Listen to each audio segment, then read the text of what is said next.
अस्सलाम वालेकुम। इससे पहली वीडियो में हमने एग्जाम्पल नंबर 1 एंड 2 की है mathematical techniques chapter number 9 exercise 9.1 की।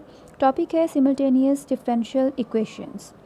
अब हम करेंगे इसकी एग्जाम्पल नंबर 3। एग्जाम्पल नंबर 3 है solve the system d+1x plus d-1y equal to e power t। Equation number 1। Equation number 2 क्या है d² plus d+1x plus d² minus d+1y equal to t²। d क्या represent करता है differential, ये represent करता है d over dt को। इसको हमने रिप्लेस कर लिया इस वैल्यू से, इस नोटेशन से। ओके, अब इसको हमने क्या करना है, एलिमिनेट करना है x एंड y की वैल्यू को, x या y की वैल्यू को। लेकिन जिस तरह एग्जांपल नंबर 1 एंड 2 में भी आपने चेक किया था कि टोटल नंबर ऑफ़ कांस्टेंट्स जो हैं वो कितने होंगे, किस तरह फाइंड आउट करते हैं। x के और y के कोफिशिएंट्स का डिटर्मिनेंट आप अप्लाई करें, डिटर्मिनेंट फाइंड आउट करें। तो डिटर्मिनेंट मैट्रिक्स क्या होता है, x की coefficient d+1 d² plus d+1, y का coefficient d-1 d² minus d+1। अब इसका जब हम डिटर्मिनेंट लेंगे तो डिटर्मिनेंट आता है d+1 into d² minus d+1 minus d-1 into d² plus d+1। अगर आप नोट करें तो ये आपके पास a³ प्लस b³ फार्मूला बनता है और ये a³ माइनस b³ फार्मूला बनता है। तो d³ plus 1 minus d³ minus 1 open किया, माइनस अप्लाई किया तो आपके पास आता है d³ plus 1 minus d³ plus 1, d³ cancel तो इक्वल टू 2। इट मीन्स कि डिफरेंशियल की पावर इसमें क्या है, डिफरेंशियल की डिग्री इसमें क्या है, 0 है। तो इस केस में इसके सोल्यूशन में कोई भी कोफिशिएंट नहीं होने चाहिए। चलिए इसको सॉल्व करते हैं। एलिमिनेट करना है y को या एलिमिनेट करना है आपने x को, तो मेथड सेम है। जिसको भी एलिमिनेट करना हो उसके कोफिशिएंट्स को सेम करना है एंड देन सब्ट्रैक्ट करना है। तो यहाँ पे y को एलिमिनेट किया तो y एलिमिनेट कब होगा, जब इसके कोफिशिएंट सेम होंगे। जब आप इक्वेशन नंबर 1 को अप्लाई करेंगी, इक्वेशन नंबर 1 पे अप्लाई करेंगे d² माइनस d+1 को, और इक्वेशन नंबर 2 पे अप्लाई करेंगे d-1 को एंड देन इनको सब्ट्रैक्ट करेंगे। Okay, to eliminate y we multiply 1 by d² minus d+1 and 2 by d-1। Apply कर लिया इसको एंड देन सब्ट्रैक्ट किया इन इक्वेशंस को, तो आपके पास आ गया d+1 d² minus d+1 minus d-1 d² plus d+1 x, क्योंकि y वाली टर्म तो एलिमिनेट हो गई, कैंसिल हो गई। और राइट हैंड साइड पे क्या आ गया, इसके साथ आपने अप्लाई किया है d² माइनस d+1 को e पावर t के साथ एंड d-1 को अप्लाई किया है यहाँ पे t² के साथ और सब्ट्रैक्ट हो गया। वही आप इसको वर्टिकल सब्ट्रैक्शन करती हैं, हॉरिजॉन्टल सब्ट्रैक्शन करती हैं, दोनों मेथड सेम है। ये हो गया क्यूब फार्मूला, ये भी हो गया cube formula. a³ plus b³ से d³ plus 1 minus a³ minus b³ से d³ माइनस 1। ओके, यहाँ पे क्या होगा, इस पे d² et का मतलब है second time derivative of et। First time derivative होता है e पावर t, et का सेकेंड डेरिवेटिव भी et है, माइनस डेरिवेटिव ऑफ et इस et कैंसिल हो गए, प्लस 1 मल्टीप्लाई हो गया et के साथ। ये बेसिकली इस तरह है, second derivative of et minus first derivative of et plus फिर 1 मल्टीप्लाई किया तो et आता है। ये भी इसी तरह से है कि minus derivative of t² minus into minus plus t²।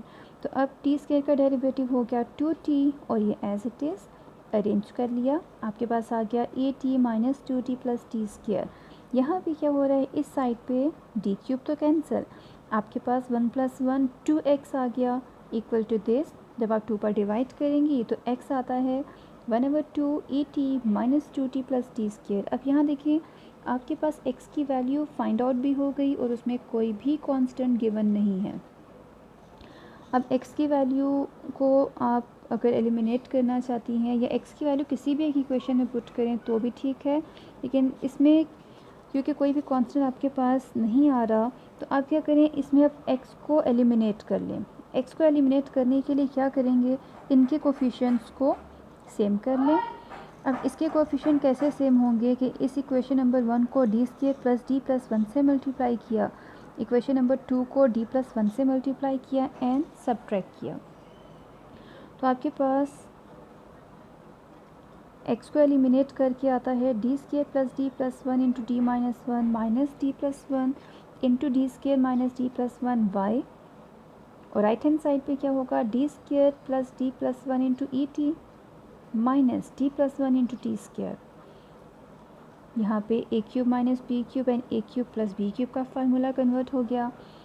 इसमें क्या होगा, बिल्कुल इसी मेथड से आपने अप्लाई करना है e⁻t को ब्रैकेट के अंदर, तो d² second derivative of et is same et plus first derivative of et is again et, 1 को मल्टीप्लाई किया तो भी e⁻t आता है, क्योंकि प्लस साइन है तो कोई भी कैंसिलेशन नहीं होगी। Derivative of t² is 2t और माइनस t², ये हो गया 3 times et minus 2t minus t², और यहाँ से again d³ and minus d³ cancel होकर 2y माइनस 2y आ जाएगा, तो माइनस 2y इक्वल हो गया इस कंप्लीट के y is equal to -1/2 3et minus 2t minus t²। अगर मैं माइनस साइन को अप्लाई कर दूँ तो t² + 2t minus 3e minus t, यहाँ तक भी आंसर ठीक है, ये भी ठीक है। इक्वेशन नंबर 3 एंड 4 जो आती हैं x एंड y की वैल्यूज़, ये इसका रिक्वायर्ड सिमल्टेनियस सॉल्यूशन है, और इसमें आप चेक कर लें आंसर में x एंड y की वैल्यूज़ में कोई भी कांस्टेंट जो है वो गिवन नहीं है।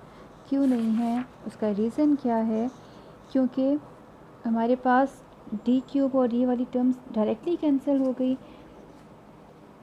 और यहाँ पे आपने कंपेयर किया तो इसकी डिग्री भी 0 आ रही थी और आंसर में भी कोई भी कांस्टेंट टर्म नहीं आ रही, तो ये इसका रिक्वायर्ड सॉल्यूशन था इस एग्जांपल नंबर 3 का।